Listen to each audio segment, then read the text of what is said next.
And now it's Deborah Kobylt Live and Little Italy Podcast.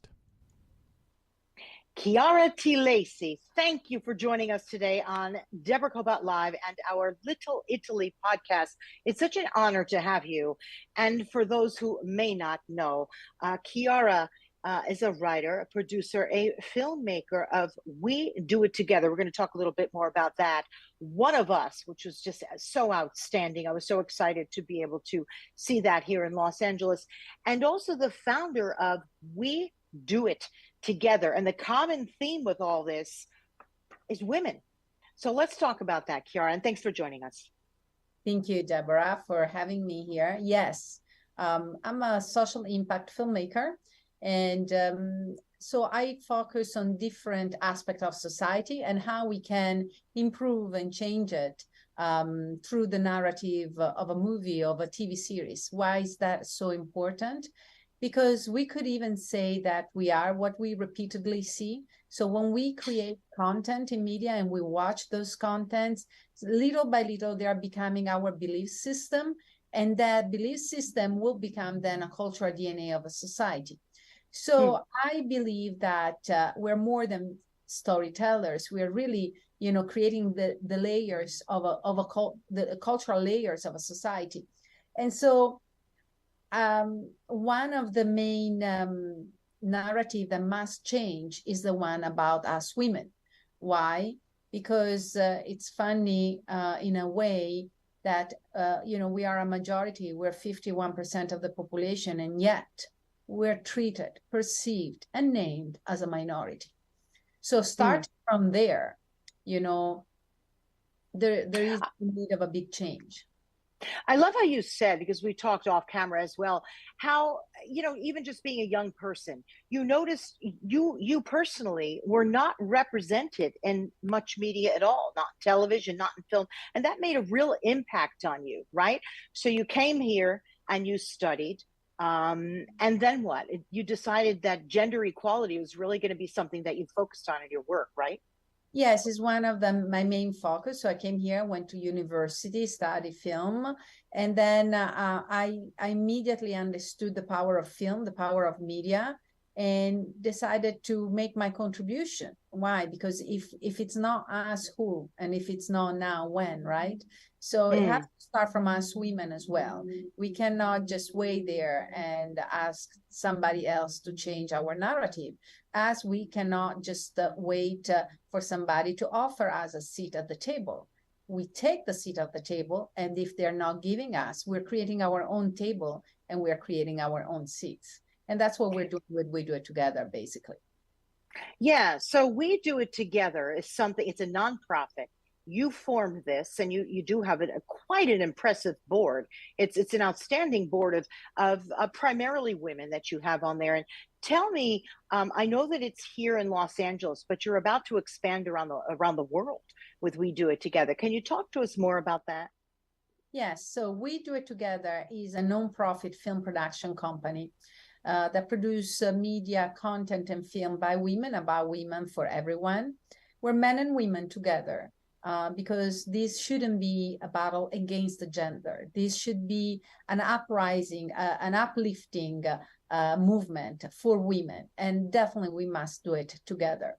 So I founded this in 2015 in Los Angeles, launched it in 2016 at the United Nations, went back to the United Nations at the General Assembly just a few weeks back, opening the Women Month, dedicated to women, and where we also screen our latest project, Tell It Like a Woman. And right now we are opening We Do It Together in Italy. So May 9th, we're going to have a big event and a big premiere. Then in Brazil, India, Africa, and we're collaborating with Saudi Arabia. Why so many countries? Because unfortunately, the problem is global. Yeah. According to a study of the United Nations a few months ago, it will take, at this rate, 300 years. So again, I want to repeat it, 300 years to reach gender equality globally. Right, and that's if everything stays on par, right? If we manage to go back somehow due to government or whatever the mood is, it could be even longer. So Absolutely, but 300 years is huge. I mean, not crazy. Even the children of our children will even see gender parity. So it's something that we must act now.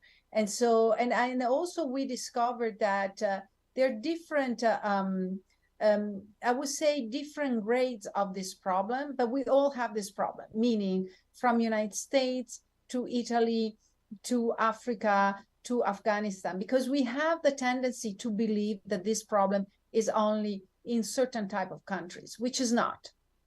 In 2022, in United States, it still exists the pink tax, which is a tax where, you know, similar objects of the same value for men and women, the one for women are you know, we pay more. It's called the pink tax. And same thing for services, like the blue or the pink razors. You know, for example, or when you go to the laundry and you bring your husband's shirt or your shirt, if it's for a female, it's they charge you a little bit more. So not only we earn less because we earn for the same type of job around 20 to 30% less, but also we pay more because it's called the pink tax.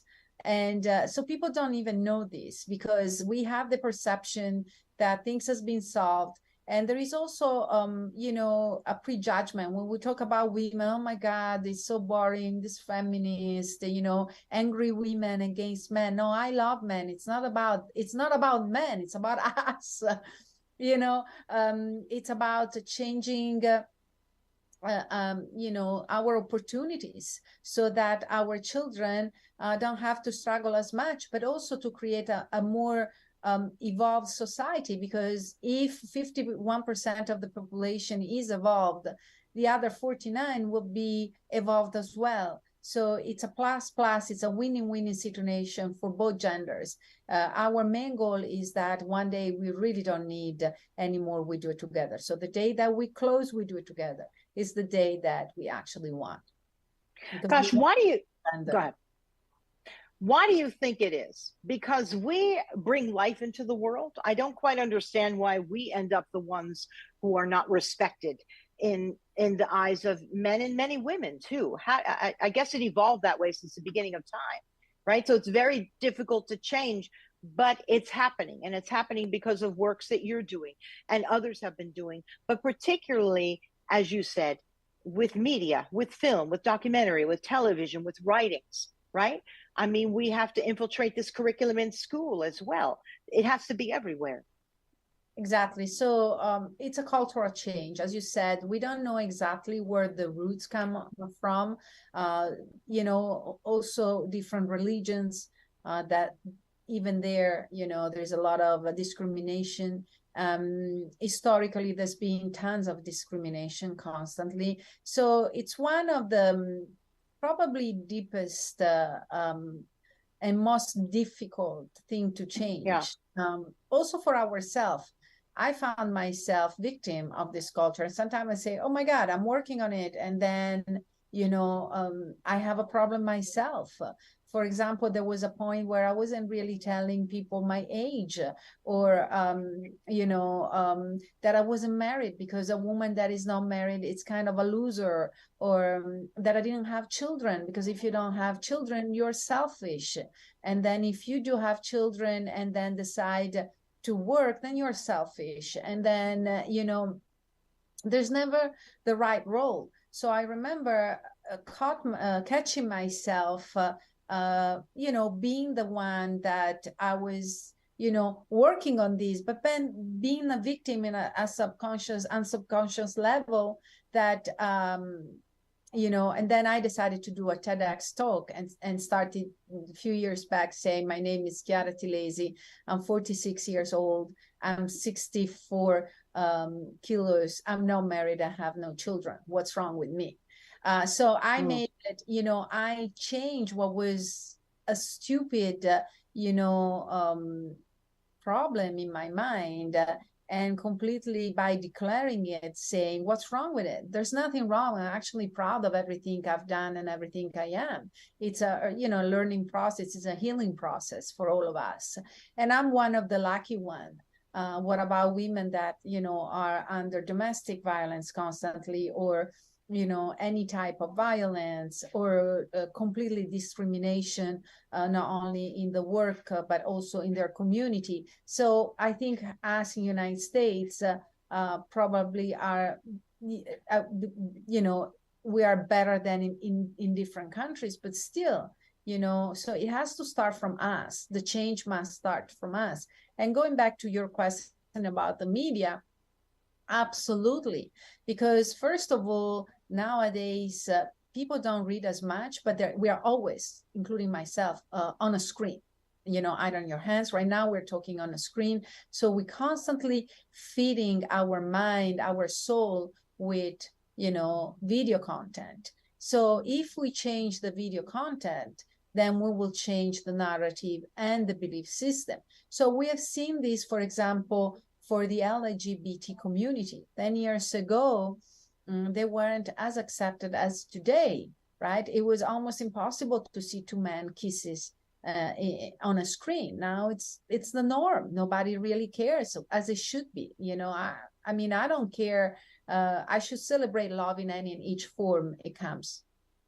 Yeah. You talked about domestic violence. In We Do It Together, you have 7 different, I guess we would call them short films or stories. One of them in particular, Unspoken, right? Where you could describe it better than I can, where a couple came in to a veterinarian's office and there was something a little peculiar going on. And we sensed that as the audience. But this woman, the only way that she could get away from being abused was by, go ahead, you tell it. Because that story, all of them, really spoke to me about what people are going through out there. And each 7 had a different story, right? But let's talk about that one in particular, since you brought up abuse. Right. So these are part of a feature film called Tell It Like a Woman that has has been created by We Do It Together, produced by Iervolino and Lady Bacardi Entertainment in association with We Do It Together. And this segment, Unspoken, is directed by a wonderful and extraordinary female director, Maria Sole Tognazzi, with one of our top actresses, Margherita Bui. So it is inspired by a true story. And basically, this woman couldn't really get out of her house, which is in most of the case of domestic violence. They have a hard time to leave their house, their home, unless it's for work. They're very controlled by, their predator or by their husband. And in this case was the husband. So she decided to, hurt a little bit her dog. So imagine, I have a dog and it's my life. Imagine if I have to go to, hurt my dog to be able to ask for help. So she hurt the dog. And so the husband brought her, of course, he didn't know that she was the one. He thought that the dog by itself, so got hurt. Got hurt. So they went to the veterinarian, which was a woman, Margherita, played by Margherita Bui. The story didn't make sense. And the way they bonded through, looking at each other in the eyes, she understood something was wrong. So it's unspoken because they don't speak, but they constantly look at each other. And Margherita starts seeing, that there were some problem with this. The story didn't make sense. So basically, at the end, she understand because she, the woman that was under domestic violence, she did only this small thing that I'm going to do it. Like she showed her, wrist, and she understood, Margherita, that the vet, that she's being beaten up, and so. And this is inspired through a true story that actually happened in the United States. It was very, very moving to me. I thought, but they all were. Kim Carter, right? The story of Kim Carter, also based on a true story about a woman with severe mental illness. I believe schizophrenia. I'm not sure, but I think schizophrenia, but mental illness based on abuse from her early childhood. And she got help. And the social workers there were very responsive to her, and she got good help. And then toward the end of that story, we see the real Kim. I just thought that was so beautiful. I really did. Played by Jennifer Hudson, right? Because the 7 stories opened with that one, right? With Kim's story. And I thought, wait, is that Jennifer Hudson? It was incredible performance by her. Another story, also, you can comment on that, but also all of them. This was directed by Taraji P. Henson, was her debut in directing. That story is very dear to me. Kim Carter is a wonderful example how a woman can go through jail, drugs, mental health, and yet she can survive, transform her pain into the maximum potential of empowerment. In fact, now Kim Carter is a CNN hero, and she created a foundation that gives housing to all those women that don't have a place to go for, different reason, because they're lost in their life. And she's helping thousands of women in the United States. So to see where she came from, because it's easy for someone like myself, where, I grew up in Florence, came to United States. So coming from a privileged background, and then doing what I'm doing, but, it's not really a big deal. But if I were in prison, doing drugs and had mental health problem and have no stability, no family system, and then creating, a foundation that is helping thousands of women, that's extraordinary. I mean, she went through hell and transformed it and creating heaven for other women. So I really applaud Kim Carter. I have so much respect for her. The story was written by Catherine Hardwicke, by the way. So it was an excellent group of artists. Jennifer Hudson, Pauletta Washington, Taraji P. Henson directed, and, so it's called Pepsi and Kim. Really beautiful, done. Each one is beautiful. The piece with starring Eva Longoria, where she is a single woman, very much about her career. And then she goes back home to where she's from, and her sister and mother passed from obviously drug-related incidents, I guess. And she's left with a little girl to take care of, and says, as a single woman with a career, no, I couldn't possibly.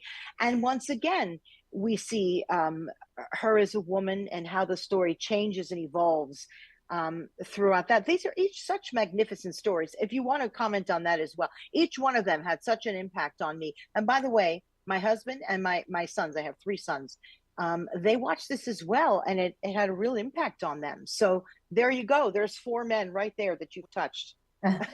That's great, because honestly, we don't just want to preach to the choir. No, we want to change culture. And so that's why we say we do it together, movies by women, about women, for everyone, because this is super important. It's not just it's not about us. We kind of know which situation we are. The one, it's directed by Lucia Puenzo from Argentina, one of the top directors, and Eva Longoria is extraordinary in this film. And it's the story of mental health, a family, her mother was suicidal, the sister, suicided herself, and had a little daughter that, she basically left it to her. But you're right, it's about a woman deciding between family and career, which, as I said before, could be seen as a very selfish choice, which shouldn't in any case be judged, because we never judge a man if it doesn't have children. No. Right? Why would we have to judge or justify a woman why she doesn't have children? But it's a healing process. A lot of women, like in this case, it's not that she didn't want to have a family, most likely, but she was in fear. It was a healing process. She suffered a lot. A lot of us women suffer a lot in our, in our family system. And so therefore, it's not something, that easy to be a mother. You have to have the courage of being a mother. It's a big responsibility. You have a life in front of you, and this is what is the theme of this segment. So it shows that it's not, let's stop judging women for not having children, and let's see what's behind it, because any choice has behind a story, has behind maybe a healing process or a fear, like in this case, so much fear, but then she ended up rescue the little kid, and so start living with her. That's what the ending is suggesting. What's amazing is these are shorts, and with each one, though, you complete the story quite beautifully. You really feel the emotion coming from each of the characters. I didn't want them to end, but they were so beautifully done. And I know in Elbows Deep, with one of my favorite actresses, again, two of them, Chiara, I'm not quite sure how to say her name. I'm not too good at that. And Marcia, right? With Chiara and Marcia. And also, I believe one of the songs there by Diane Warren also is up for an Oscar, right? Applause. Right. So this segment was directed and written by Catherine Hardwicke, and we have Academy Award Marcia Gay Harden, Cara Delevingne. So this is it's taking place during COVID, inspired by a true story. So again, most of them are inspired by true story. This is the story of Dr. P, the renegade doctor in Los Angeles. So she's the one who goes and help homeless people, men and women, which is one of the few who's doing this, especially during COVID. They really didn't want, it was very dangerous, but she didn't care. She wanted to help them and save them. And so this is a story of an homeless woman, played by Cara Delevingne. So we always used to see Cara very glamour, in all the fashion show. But this time she was, I think also her performance was extraordinary, playing a homeless woman, and what she went through, because homeless women are skyrocketing, unfortunately. And so we wanted to address both themes, the story of the doctor, but also the fact there are a lot of homeless women, and by the way, also with children most of the time. So so this is a very powerful segment, and it's here in Los Angeles, by the way, Dr. P. So if you want to help her foundation or help her work, reach out to We Do It Together, reach out directly to Dr. P, and let us know. Yeah. Also, and there are other stories in this particular genre of 7 of them, but I would suggest for people to please look it up. We Do It Together, because it's so beautiful. It's so wonderful to watch. They're shorts. You can watch 1 or 2 and then come back and watch the others. It's pretty extraordinary. Talk to me also about One of Us. What is One of Us, and how did you come up with this? So One of Us is a series that we're shooting now this year, the 4th series. So it's they're short documentary. In this case, I'm producing it and directing it, and it's telling the stories of 4 women. In this case, 4 Italian women that made it in the United States. So we started with California, in Los Angeles, and then we expanded to New York, Washington, Chicago, and so on. So basically, what we are telling, we wanted to create the first database of immigrants, because we always tell the story. If I ask you, close your eyes, think about a story of an immigrant, 99% you will tell me the story of a man. But there are many women, that leave their country, and like myself, but there are many that are leaving their country, and they're doing different things. It's not easy. It's not easy for the men. It's not easy for us women, because we don't have our family system. It's a different culture. It's a different language. You have to start from zero, right? So we wanted to, but on the other side, you have great opportunities. So it's a great journey, because you expand your vision every time you leave a country and you go in another country and so on. Traveling is key, is the main education. So in this sense, we wanted to create a database so that we could inspire other women to do the same, because we're only telling the story of immigrant men. So we're about to shoot one more One of Us. This will be One of Us USA. So it would be 4 stories of 4 different women, and they are intertwined. So the great thing about this is that basically we are telling the story of how they started, all their obstacles, and how they made it, right? So the whole process. And I think the success of this project is that when you watch it, as a woman, you're like, oh my God, this is my story. Because the problem is very similar. And as a man, a lot of men came to us and said, oh, I didn't realize that my wife, my co-worker had to go through all of this. Because we are always used to talk so much about men and their journey and their success, and their obstacles, the bio are mainly bio men, right? We're talking about male bios. And so this is a project that it's a small project, but it touched the hearts of many. And so, this is where we are. Is it always Italian women that you're speaking about? Right now, we're doing also One of Us South America. And then we're talking with Saudi Arabia to do One of Us Saudi Arabia. Fantastic. Well, you spoke about when you were younger, like when you lived in Italy, and you said to me that often it was your dad that you thought was impactful. And then later on in life, you realized, no, it was your mom that really was doing such great things. Can you talk about that a little bit? Because even you, right? It's very often like, what did your dad do? What did your grandpa do? What did they do when they came over? You're right. It's always about the grandpa, what he did, and very often not about mom or grandma. But tell us about that, even your own journey in realizing your mom's impact on you. Right. So my dad is exactly let's say, the perfect example of a macho man. And, and the head of the family, the one who decided everything, the womanizer, the successful one, the betrayer, he has it all. Yeah, of course, I love him dearly. And but still, he's exactly,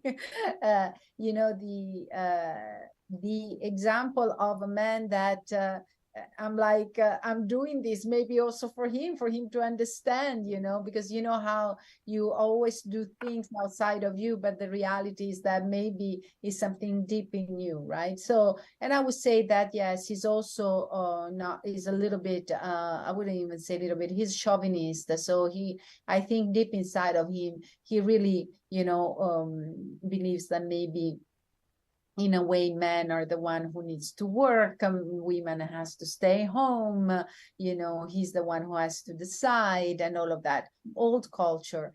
So I always saw my mom, the weaker one, because she was very, I thought that she was very frail, that she was crying all the time. She was, she was very depressed. She was fighting as she could, but, it was too big for her. So I saw him as, the leader.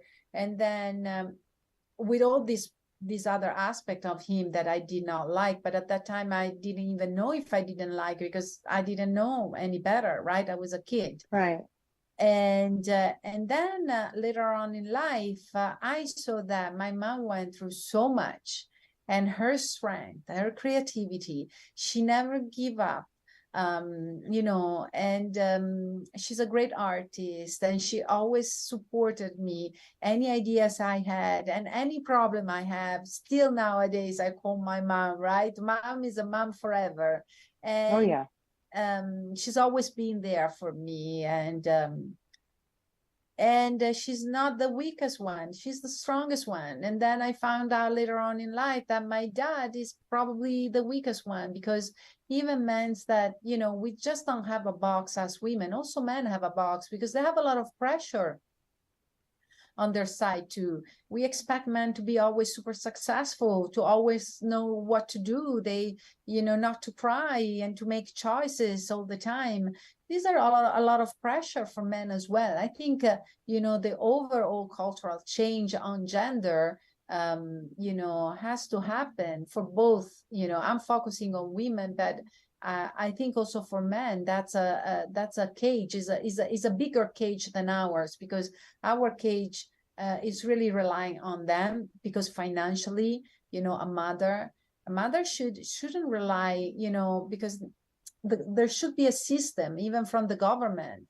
Mothers should be compensated, because they're working 24/7. They're building a family, and they cannot just rely on the man, because sometimes divorce are not fair, actually, most of the time. And then what a woman is going to do, she's 45 years old, she grew up her kids, and now she has to start working and still have the kids. You know what I mean? So there should be, of course, that is a fair system for women. But you could see the impact that you as a little girl, all of that it had on what you ended up doing as an adult. You told me you were a great observer as a little kid, right? You were a little different. You would be on the sidelines and watching. So there was a budding filmmaker right there, right? You were meant to do this. I don't know if I was meant to do this, but until 10 years old, I wasn't really speaking that much. I was not playing with other children. I was always observing them. I had, though, a lot of invisible children. My friends were like the invisible children. So very sensitive kid. I was going through a lot. The family was going through a lot of pain, a lot of sufferings, especially my mom. We were always alone, me and my mom. So, of course, you see, pain. I believe in this planet, pain is a tool for growing for all of us. I wish it wasn't pain, but all of us are going through sufferings in life in different shape and form, but it's really a way to evolve as well. So I think as a little kid, I went through a lot. And so, I was more of an observer, but then led me to live this life and do what I do, which I love, because for me, it's more than filmmaking. For me, is a mission. When they tell me, oh, you're a producer or like a filmmaker, I feel kind of odd, because I'm more like I keep saying I'm a social impact, filmmaker, because I'm being an activist and a filmmaker, right? Yeah. What are you working on currently as well? Because I know that tell me. Yeah, I'm working on the fourth series of motherhood. So, fourth series of Giving Back Generation, which is a successful podcast that we did. And then we're doing a movie with Catherine Hardwicke called The Chaperone. Again, where, female is the leader. And then I want to do a series on mothers. So we're supposed to start shooting that as well. I think the role of mother is central, but the narrative is so limited. We should really expand that, because I think they are the infrastructure. They are, mothers are really the structure of a society, and therefore we have to shine the light to them. One of the stories in We Do It Together is called A Week in My Life. I loved highlighting that mother and her two children. It was very real. And what she goes through each day. By the way, she had a lot of patience. I'll tell you that. I thought, wow, I would have blown my cool by then. But she was I would have, believe me. But she was very patient with the children. And it just it was showing sort of the day to day of making the eggs, getting the kids to school, the karate practice. It was beautifully done. So I love how you're able to sort of exploit, if you will, the day-to-day of what we go through as mothers, as people who are working. And it's very, very impactful. So when you say you're doing a piece on mothers, gosh, I have some terrific stories. I could actually tell you could use them yourself, because it's varied, right? Motherhood, right? How different people handle being a mother, isn't it? I'm sure yeah. Exactly. And so that segment, so I just want to clarify, the movie, it's called Tell It Like a Woman. So if any of oh, sorry. Yeah. It's called Tell It Like a Woman. The nonprofit is called We Do It Together. So Yeah, this excuse me. is directed by Nipo O from Japan, and played by Anne Watanabe. Is an extra, Incredible. Yeah, because it starts with this woman frying eggs, cleaning the house, cooking for her children. You say, what's going on? And then at the end, you're just crying because you see all the love, all the work that this mother. I don't want to tell the story because there is a surprise at the end. But Yes. I wanted to keep it for the audience. But basically, you start with what are we looking at, and then you realize at the end, you feel like you are that mother, and you feel like all the work that a mother does that we don't even give an importance. It's for granted, it's for granted, which is it shouldn't. We should celebrate mothers. So this is a piece where there is a celebration of motherhood, I believe, and this project that I'm about to shoot is a celebration for mothers, and also talking about the different problem that there is and insecurity, because when you have a child, you don't have nobody's teaching you to be a mother. So nope. That you have to learn is probably the most difficult thing to do. Yeah. Pretty amazing. Where do you get a lot of your ideas from?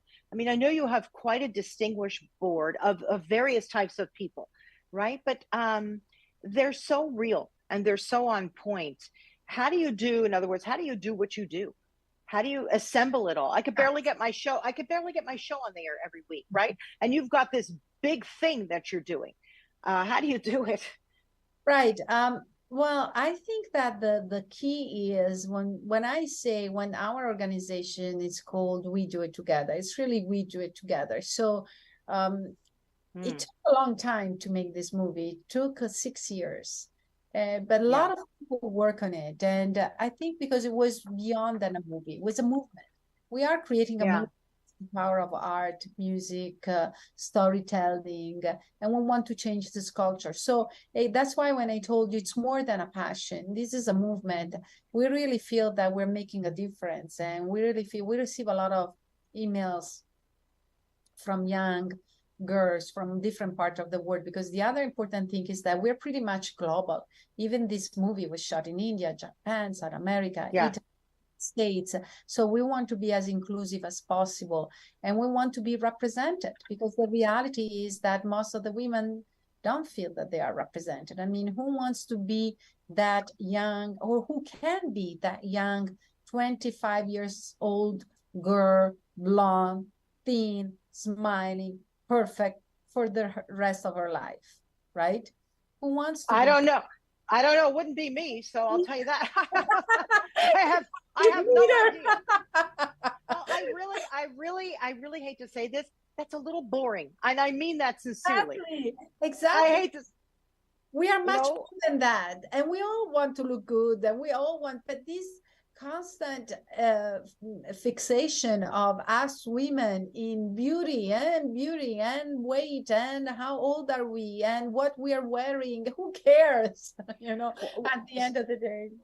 Something I'm very interested in is women and aging.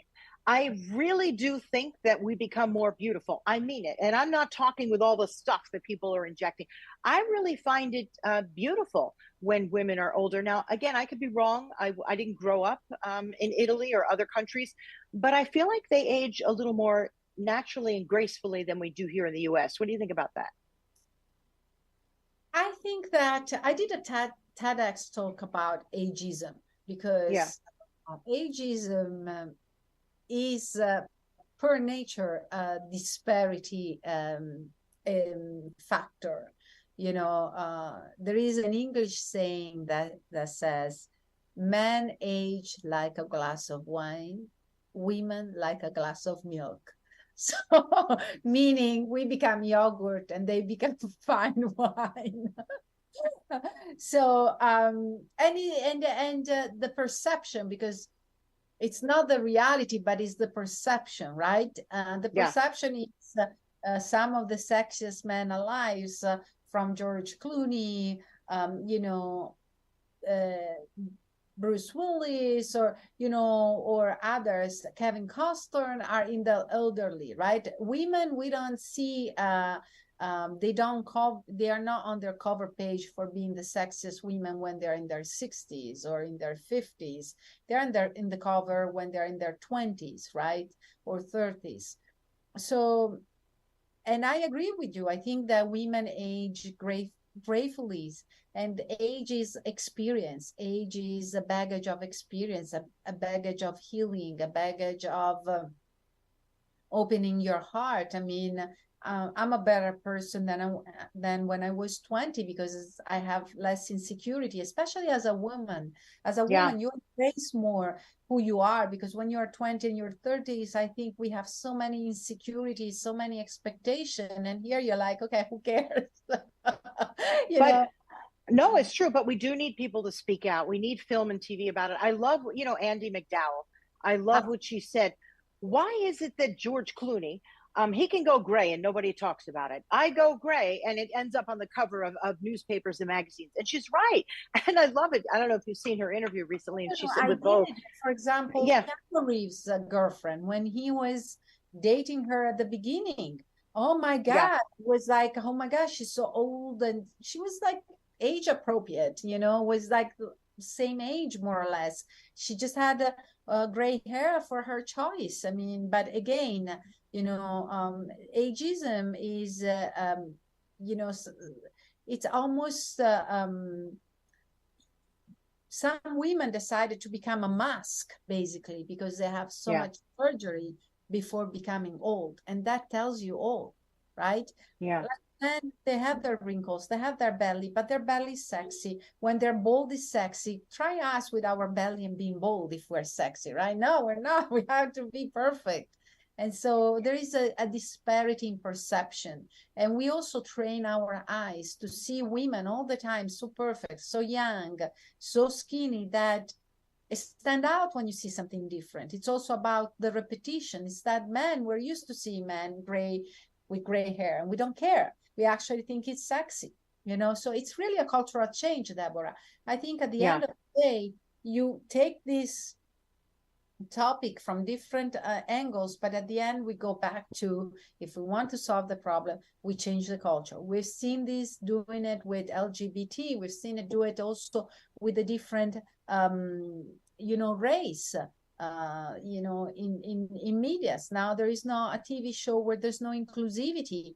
We must do it with women, because again, if you're own of company and 51% of your employees have a problem, you're going to set that as a priority. Again, 50 to 51% of the population. So this is not a small problem. This is a huge problem, can be solved and can be transformed. I also see it as it's really important that women have their own thing, whatever that thing is, right? That they're educated, and that men and young boys, especially young boys, if you could, get these films, Tell It Like a Woman would be spectacular to be shown in schools, so that people understand. One of the other stories in Tell It Like a Woman, the second from last one, was dealing with a transgender person, and I thought that was such a beautiful story. I absolutely loved it, and it also put a human face to what they're going through as well. I mean, you really sort of hit all the boxes, but there's so many boxes out there, right? There's so many. I would love to do Tell It Like a Woman #2, honestly, because we shot in different parts of the world, and I think this should be a movie that should be done every year or every 2 years, and should be distributed for free in the school. And I wish we could find a way to make it happen, because in this time was Iervolino and Lady Bacardi that believed in us, but they're also a for-profit company. So I want to make this in a way that everybody has access to it for free, so that so hopefully we'll find a foundation that believes in this and wants to do also the #2 right away, so that we can give it for free to people. If anybody's listening and watching out there, we know where we can find you, right? So what else would you like to tell our our audience, sorry, before I let you go? Join us. I mean, go and check www.wedoittogether.org. Write to us, join us. Let's not underestimate what we're doing. Our mission is almost impossible. So we need the help of everyone, of each one of you. We're doing this for all of us. We're not just doing this for the glamour of a movie. This is more than that. This is really, a movement and a cultural movement, because it has to start from the people's up. There's no doubt about that. Institutions, governments are not changing the narrative. No. It's not happening. So we've been waiting for centuries. Why waiting more? Why waiting another 300 years if it's going to happen? Yeah. And everybody, we need to work together, right? Social media is a great platform for this. Write about it, talk about it. If you have story ideas, get in touch with you, right? I know that you're very responsive. You're very responsive. Go ahead. Yeah. No, we're putting together a pipeline, of stories now, because we want to grow as a company. And even if it's a nonprofit, we want to create, possibility, because don't forget, we also hire mainly women. So we're hiring women behind the screen, in front of the screen. We are changing the narrative, about women. So in a way, we're trying to hit all the boxes to create a self-sustainable system that a lot of women don't have to go through hell just because they said no, or because they didn't wear the hijab in the right way and they got killed, or in Afghanistan. They don't have the possibility to have education, or they don't have the free choice for abortion. I mean, all of this has to change. And since you brought that up, how do you get through to women in these countries? How are they even able to watch this content if they're unable to do that? If they're so sequestered in their homes and they're covered from their head literally down to below their toes. Started from changing the overall culture, and then little by little, because there for example, when I talk to the different organizations that are helping women that have been abused, or they're telling me, Chiara, we need to change the culture, because a man that hits a woman because she said no, or a man that rapes a woman because she said no, it's something that must change. I mean, there's no doubts about it. And it is incredible that, for example, where is the US government on what happened in Iran? Right? Where is it? Or what happened in Afghanistan? Where is it? Right? So that's what I'm saying. These, who are the women fighting who is fighting in Iran? They're the women. The women they get killed for their freedom. Where are we? Where are all the governments that when it's about oil, they're there? When it's about their interests, they're there.